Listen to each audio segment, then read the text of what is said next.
meron kami ng sampalok dito na hilaw na.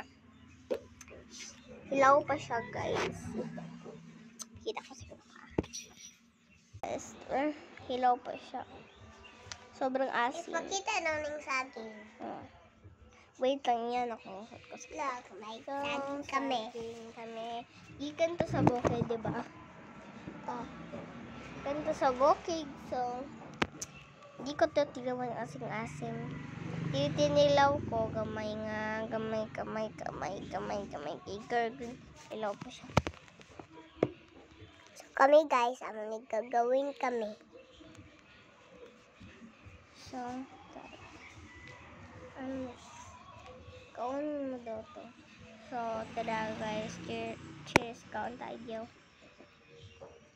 So, bye-bye!